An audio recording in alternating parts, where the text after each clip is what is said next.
ini kita akan belajar mengenai strategi dan pendekatan mengatasi ketimpangan sosial akibat globalisasi. Nah teman-teman, sebelum kita akan membahas lebih lanjut, kita akan membahas mengenai bagaimana sih reaksi dari komunitas lokal terhadap globalisasi. Nah ini terjadi jauh sebelum globalisasi itu muncul. Sebenarnya komunitas lokal ini sudah ada dalam masyarakat. Mereka melakukan kegiatan sehari-hari dengan tradisi dan adat kebiasaan yang berlaku dalam masyarakat. Nah dampak dari globalisasi ini dalam masyarakat tentu berpengaruh pada anggota masyarakat dalam komunitas lokal dan lebih luas sebagai bangsa Indonesia. Nah, globalisasi ini merupakan sebuah tantangan tersendiri bagi masa depan bangsa. Nah, untuk itu sebenarnya kita harus siap menghadapi dan kita bisa menangkap peluang yang ditawarkan oleh arus globalisasi ini. Sebenarnya di sini ada berbagai macam reaksi dari komunitas lokal sebagai respon terhadap arus globalisasi. Yang pertama dari Roland Robertson. Sebenarnya dia mencatat bahwa sebenarnya ada hal yang kita pilih dari hal-hal yang sifatnya global, hanya hal yang menyenangkan, dan kemudian kita mengubahnya sehingga bisa beradaptasi dan sesuai dengan budaya dan kebutuhan komunitas lokal. Nah, itu yang disebut sebagai globalisasi. Nah, kalian bisa lihat dari contoh ya. Di situ ada batik ya, batik yang sekarang sudah dimodifikasi, sudah banyak inovasi ya yang bisa dipakai untuk anak-anak muda ya, disesuaikan dengan kebutuhan zaman sekarang. Oke. Nah, ini ada sebuah produk makanan. Di sini ada yang dinamakan burger balado. Nah, ini kan berarti ada salah satu memang menyesuaikan dengan kebutuhan ya dan budaya masyarakat setempat. Komunitas lokal itu menangkap pengaruh global dan pengaruhnya menjadi sesuatu yang cocok dan dapat diterima oleh selera lokal.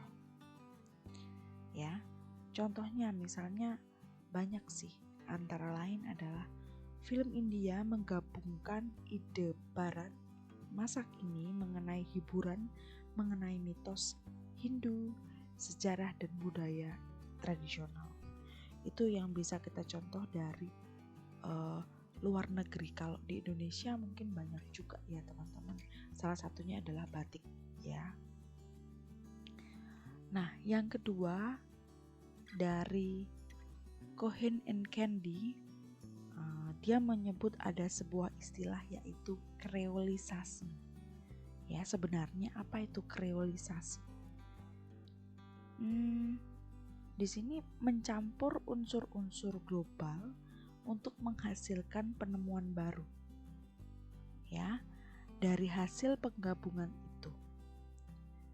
Misalnya nih, ketika di luar negeri ada beberapa musik dunia mencampurkan beat tarian barat dengan gaya tradisional Asia Afrika.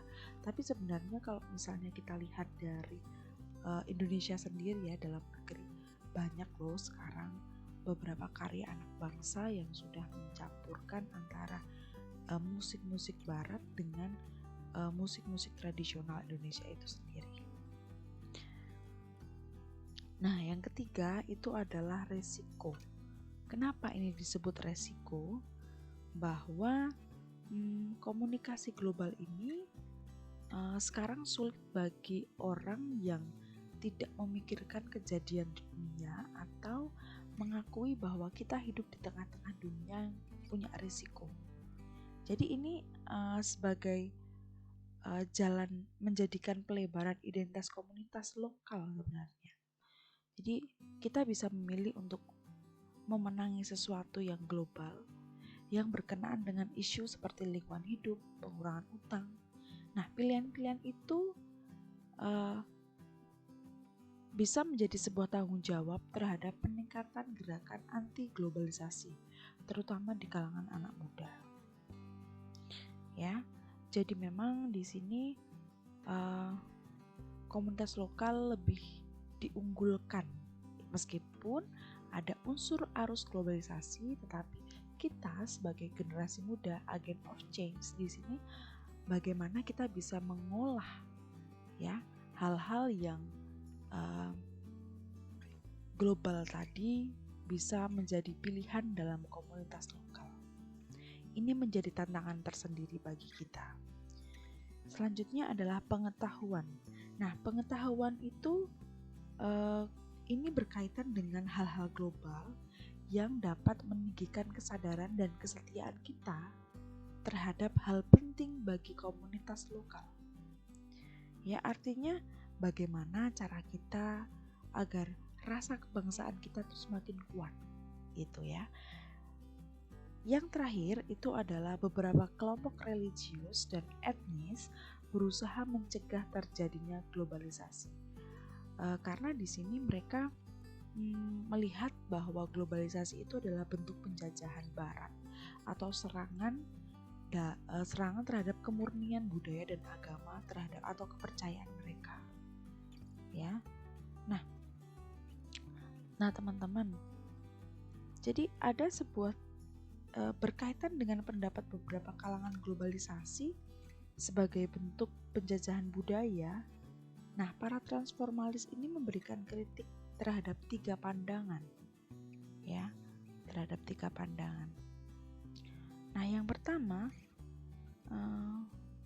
mereka mengkritik globalisasi itu membuat kesalahan yang menganggap bahwa aliran hanya satu dan berasal dari satu arah, dari dunia barat menuju negara berkembang, khususnya pada komunitas lokal. Nah, di sini fokusnya kita bisa melihat bahwa kebudayaan barat itu sebenarnya diperkaya dengan adanya masukan-masukan dari budaya dan agama dari negara lain. Ya. Nah, yang kedua, seolah-olah anggapan dari komunitas lokal di negara berkembang adalah konsumen yang bodoh. Artinya apa sih? Bahwa memang kenyataannya keterlibatan mereka dalam budaya lokal itu menyebabkan mereka mempunyai banyak pilihan. Jadi mereka bisa memilih banyak hal. Ya. Yang selanjutnya adalah pendapat yang merendahkan kekuatan budaya lokal. Sebagaimana di sini pengamatan dari Cohen dan Kennedy, dia bilang bahwa pada waktu-waktu tertentu orang-orang akan minum minuman tertentu, ya, semacam apa ya minuman tertentu, dan memakai jeans dan mendengarkan lagu-lagu tertentu. Nah, ini tidak berarti bahwa mereka sebenarnya meninggalkan tradisi keluarga atau ajaran atau identitas nasional mereka. Enggak seperti itu gitu. Nah, ini menurut para transformalis ya teman-teman ya. Nah, sebenarnya kita bisa mempunyai sikap yang selektif terhadap globalisasi. Di antaranya bagaimana sih fenomena globalisasi ini sudah melanda ke penjuru dunia, ya. Indonesia termasuk ya. Jadi efek dari globalisasi ini memang luas dan didukung oleh teknologi komunikasi yang makin canggih. Manusia bisa berinteraksi secara cepat dan mudah di berbagai belahan dunia.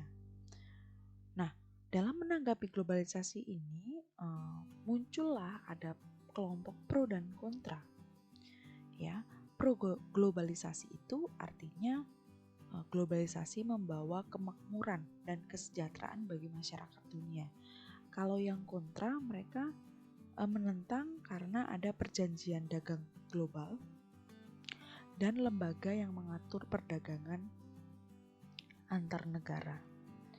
Nah, tapi kalau untuk bangsa Indonesia sendiri ya, globalisasi itu disikapi dengan sikap selektif, arif, dan bijaksana. Nah, sikap selektif ini dibutuhkan sebagai sikap yang hati-hati dalam memilih, Ya, memilih apa? Memilih pengaruh yang datang dari luar. Jadi sikap arif dan bijaksana itu juga nggak kalah penting, teman-teman. Karena pengaruh global itu notabene negatif. Jadi akibatnya apa? Masyarakat Indonesia itu menjadi materialistis dan bisa memudarkan sikap-sikap solidaritas kita. Nah, oleh karena itu sikap arif dan bijaksana itu sangat diperlukan. Bagaimana cara kita untuk bisa memperkuat jati diri bangsa, memperkuat moral, jujur, ya, sportif, disiplin, etos kerja, teladan, ya. Kemudian kita bisa mengutamakan nilai-nilai budaya untuk menangkal penetrasi budaya asing yang akan masuk. Nah, bagaimana sih kita menghadapi tantangan globalisasi ini? Nah, menurut Selo Sumarjan, cara untuk menghadapi tantangan global bangsa Indonesia dibutuhkan unsur-unsur kepribadian sebagai berikut. Teman-teman bisa baca ada 7 hal.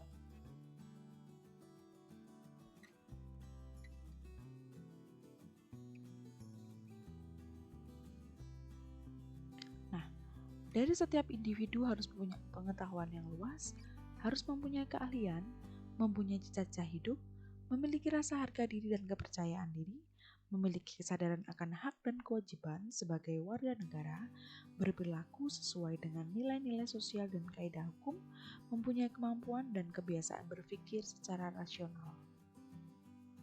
Nah, sedangkan menurut Talcott Parsons, di sini ada agar komunitas lokal itu dapat mengikuti perkembangan zaman dan tetap mempertahankan jati diri bangsa, harus bisa memperhatikan sistem-sistem sosial. Jadi di sini Parsons menyebut ada 4 fungsi penting yang mutlak yang dibutuhkan oleh sistem sosial. Ya, ada yang disebut sebagai agil. Agil itu apa? Yang pertama adaptasi, goal attainment, integrasi dan latensi. Ya. Nah, agil ini sebenarnya wajib dimiliki oleh setiap sistem, dalam artian di sini komunitas lokal, agar tetap bertahan dan jati diri bangsa tetap terjaga. Adaptasi itu seperti apa? Adaptasi itu adalah komunitas lokal harus bisa menyesuaikan diri dengan lingkungan agar mampu bertahan dalam situasi dan kondisi apapun. Goal attainment bertujuan untuk mencapai tujuan yang diharapkan. Jadi komunitas lokal itu harus memiliki arah yang jelas. Integrasi itu artinya mampu mengatur hubungan antar komponen lainnya, dan latensi sebuah sistem harus saling melengkapi, memelihara, memperbaiki pola kultural yang menunjang motivasi. Nah, kemudian strategi dan pendekatan pemberdayaan dalam mengatasi ketimpangan sosial akibat globalisasi. Di sini, ketimpangan sosial itu adalah sesuatu yang tidak seimbang dalam masyarakat. Nah, ketidakseimbangan ini disebabkan karena apa? Adanya perbedaan dalam masyarakat dan perbedaan memanfaatkan sumber daya. Jadi, ketimpangan ini bisa dikatakan bentuk ketidakadilan dalam masyarakat. Karena karena dalam ketimpangan sosial ini semua masyarakat di dunia itu mengalami gitu, tak terkecuali masyarakat Indonesia. Dilihat dari apa? Perbedaan kualitas hidup yang sangat mencolok antara individu yang satu dengan individu yang lain.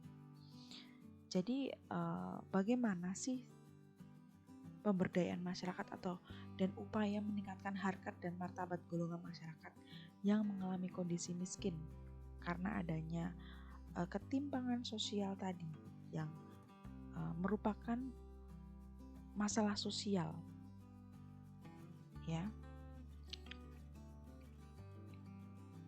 Nah, pemberdayaan itu dilakukan untuk apa?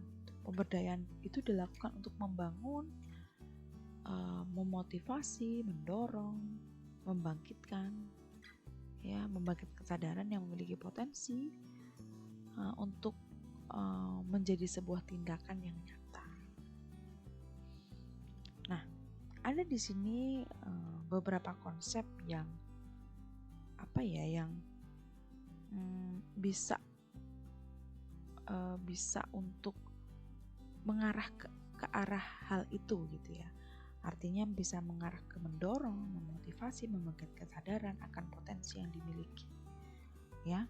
Jadi di sini ada konsep pemberdayaan menurut Jim, ya.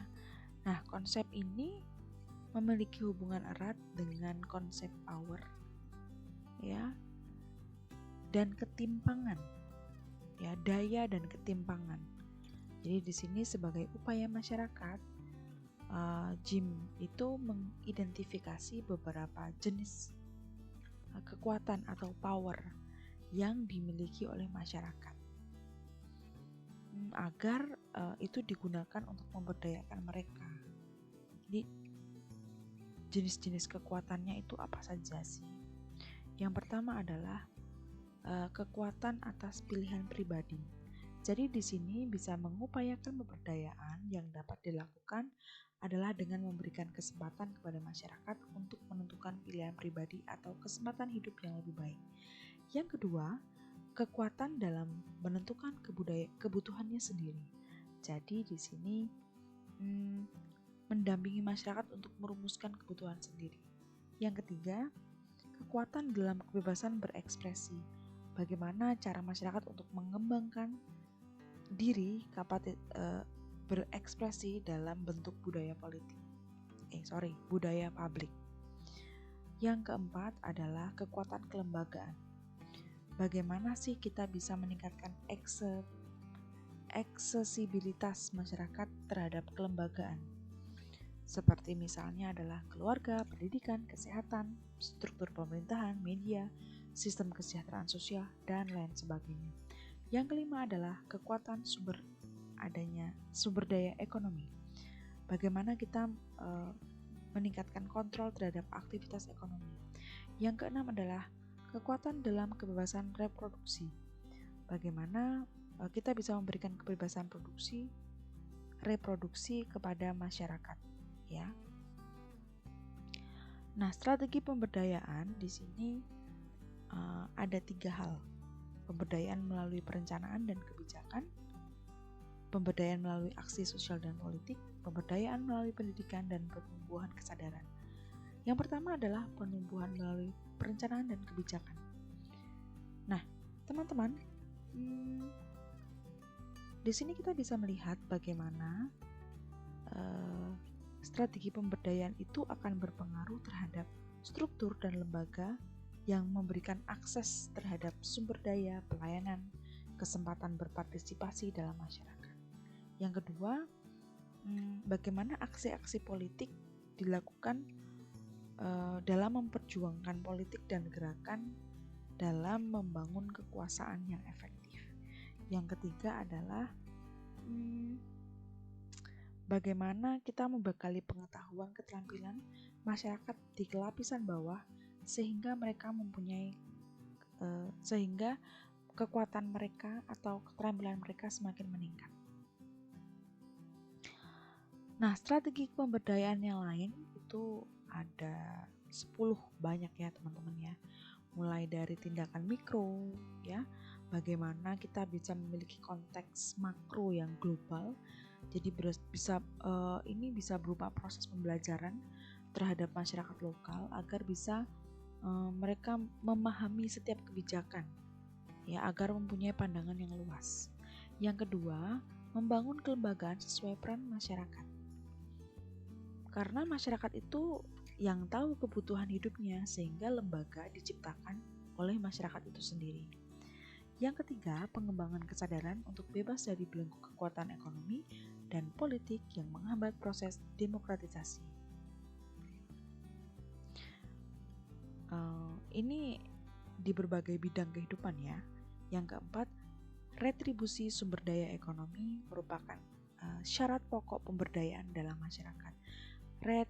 Redistribusi ini adalah pengaturan kembali pendapatan negara dari pajak maupun non-pajak yang digunakan untuk memperluas pendapatan dan kesejahteraan masyarakat.